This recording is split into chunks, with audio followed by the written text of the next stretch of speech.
জরাজীর্ণ ও ঝুঁকিপূর্ণ ভবনে চলছে ইউনিয়ন স্বাস্থ্য ও পরিবার পরিকল্যাণ কেন্দ্রের কার্যক্রম। ভবনের অধিকাংশ কক্ষের ছাদের ঢালাই ধসে ধসে পড়ে রড বের হয়ে গেছে।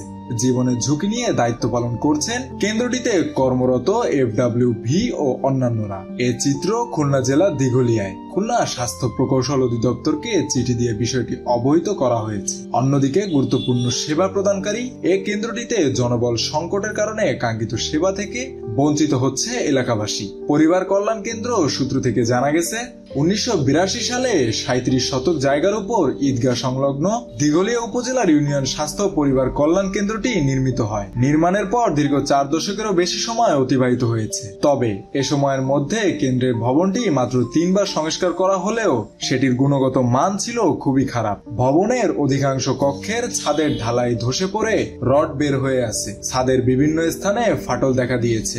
ভবনের প্লাস্টারও ধসে পড়ছে। কেন্দ্রের অপারেশন থিয়েটার রুমটিও রয়েছে ঝুঁকির মুখে। ঝুঁকি নিয়ে প্রসূতি মায়েদের ডেলিভারি করাতে হচ্ছে FWV কে। প্রতিদিন 40 থেকে 50 জন রোগী স্বাস্থ্য পরিবার কল্যাণ কেন্দ্রটিতে সেবা নিতে আসলেও ঔষধের অপর্যাপ্ততা, মেডিকেল অফিসার এবং উপসহকারী কমিউনিটি মেডিকেল অফিসার কর্মরত না থাকার কারণে তারা কাঙ্ক্ষিত চিকিৎসা সেবা থেকে বঞ্চিত হচ্ছে। দীর্ঘদিন ধরে ফার্মাসিস্টের পদটি শূন্য রয়েছে। 2 জন FWV-র পদ থাকলে কর্মরত রয়েছেন মাত্র 1 জন। FWC-র পদটি দীর্ঘদিন ধরে শূন্য। নেই কোনো টিউবওয়েল, তাই স্বাস্থ্য কেন্দ্রটিতে পানির কোনো সুব্যবস্থা নেই। আবাসিক ভবনের অবস্থাও জরাজীর্ণ। 7টি পদের বিপরীতে বর্তমানে 1 জন FWV, 1 জন পরিবার পরিকল্পনা পরিদর্শক এবং 1 জন অফিস সহকারী নিয়ে চলছে কেন্দ্রটির কার্যক্রম। যেখানে থাকার কথা ডাক্তারের উপর নির্ভর, সেখানে রোগীর স্বজনরা সেবা নিচ্ছেন ভবন ধসে যাওয়ার ভয় ও আতঙ্কে।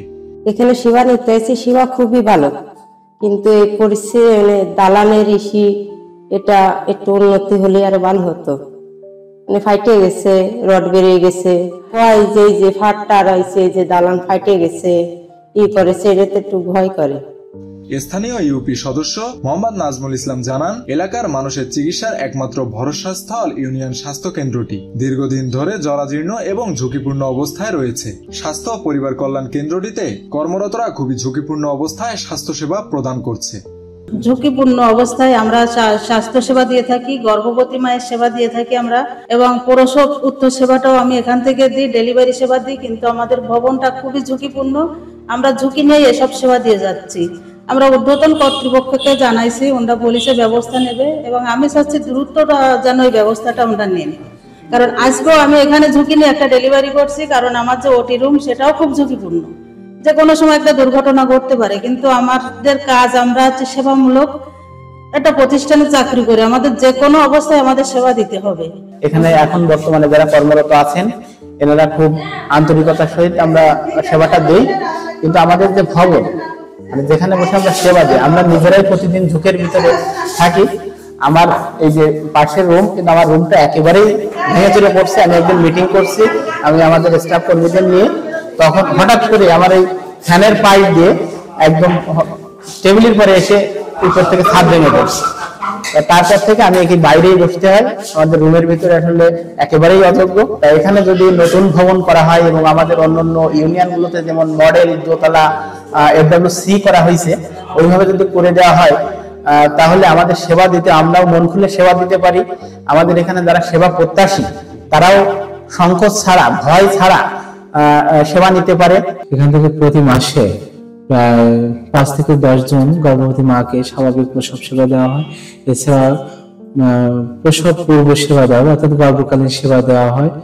এই ভবনের একটি জরাজীর্ণ অবস্থা আছে। আমরা ঊর্ধ্বতন কর্তৃপক্ষকে অবহিত করেছি, চিঠি লিখেছি, এবং তারা আমাদেরকে আশ্বস্ত করেছে খুব শীঘ্রই এটা সংস্কার করে দেবেন।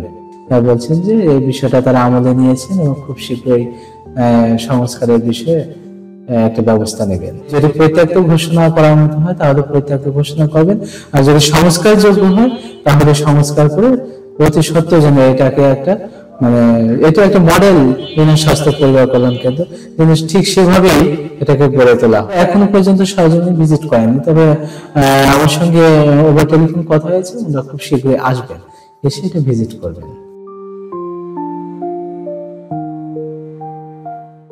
মেহেদী হাসান বাপ্পি, খুলনা গেজেট।